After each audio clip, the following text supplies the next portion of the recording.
The basketball community woke up anticipating another WNBA day, but something felt off. Newsrooms and fan circles were filled with whispers. There was an unexpected news conference planned, but nobody knew why.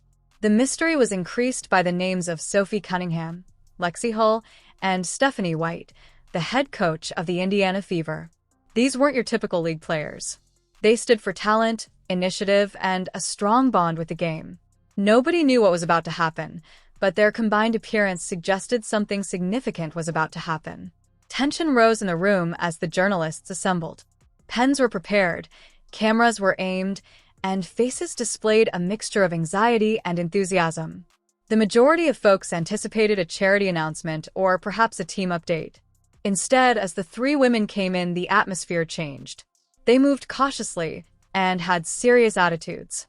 This was obviously not a typical occurrence. The conference's main topic was initially only hinted at by Caitlin Clark. The three women brought up a moniker that quickly rose to prominence in the sport. Caitlin Clark. It was meant to be a celebration of her debut season. She had inspired young fans, shattered attendance records, and raised awareness of the league across the country. Every week, her talent and enthusiasm on the court grabbed headlines. However, it became clear that there was more to her story as the session went on. Fans had been watching Clark play with her typical fire for weeks.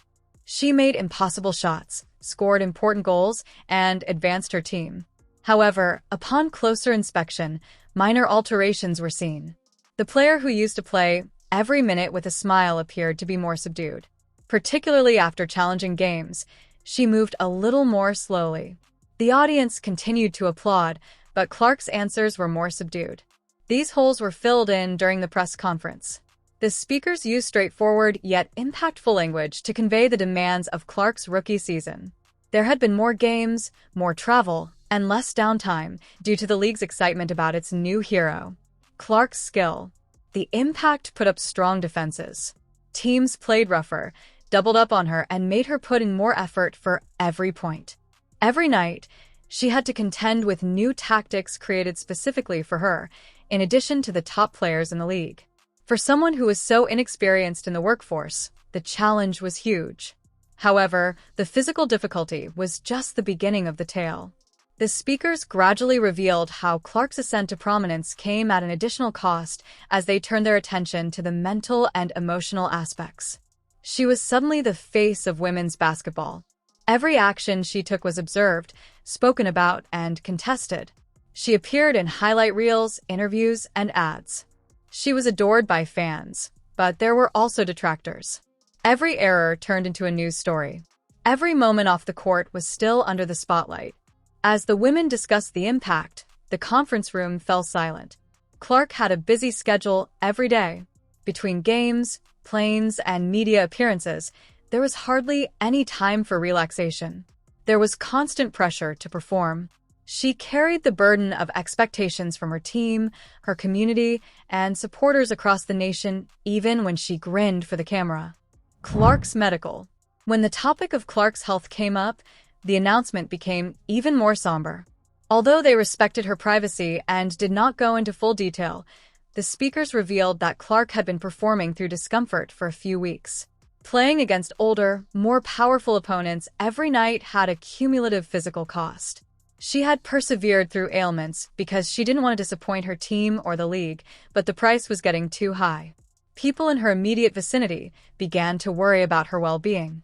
When the three women stood together as supporters rather than adversaries, it was the most dramatic moment. Clark was coached by Stephanie White during her debut season, and Sophie Cunningham and Lexie Hull had faced her. They had one thing in common despite coming from different backgrounds. It was now impossible to overlook the seriousness of the situation. They demonstrated that some concerns were more important than winning or losing by standing side by side. The session covered more ground than only Clark's difficulties. The league itself was called into doubt as well. Thanks to celebrities like Clark, the WNBA has expanded rapidly. However, its systems had not kept up. Commercial planes were still used by players, who occasionally arrived at games exhausted and sore. There wasn't much time for recuperation in between games. The demands on players' bodies and minds increased along with the level of media attention. The league needed to give greater assistance in exchange for all that it had earned. The speakers raised awareness of these problems without placing blame.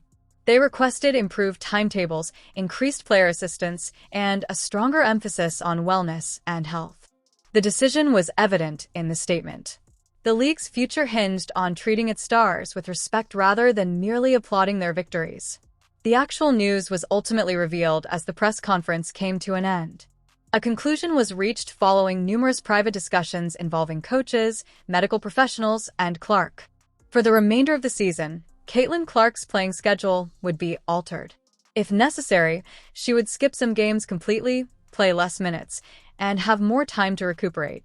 Making the decision was challenging. Everyone agreed that this was the only way to safeguard Clark's future, even if she longed to play on the court. Everyone on stage, including Clark's rivals, agreed with the choice. They were aware of the risks. Clark was more than a mere participant. For the league and its supporters, she represented hope. It took more than one season to keep her safe. It has to do with the sport's future. The league was making a statement by doing this. Even under difficult situations, the players' health came first. Fans and media recognized they had seen a tipping point as they left the news conference. This was not only an athlete's narrative. It was an appeal for women's sports to reform. White, Hull, and Cunningham would never be forgotten for their bravery. They had defended a friend, a rival, and a teammate. They had demonstrated to the world that genuine leadership entails helping others, even when doing so is difficult. The path ahead would be different for Caitlin Clark. Before she could get back to her greatest form, she would need to rest, heal, and wait. Her path would be closely observed, but with greater regard and understanding today. It was hoped that she would come back stronger and prepared to motivate a new generation of athletes. The conversation had just begun, yet the press conference was over. Coaches, players, and fans began discussing what needed to change. There was increased pressure on the league's executives to make circumstances better for all athletes. In addition to its highs and lows, Caitlin Clark's debut season will be remembered for the time when the sport chose to prioritize people over anything else. Ultimately, Clark was not the only subject of the statement. It has to do with women's basketball's future. In the future, stars will be both honored and safeguarded, and the league will expand carefully rather than quickly. The day concluded with a call to action and a promise for something better, but it had begun with mystery and intrigue. Music.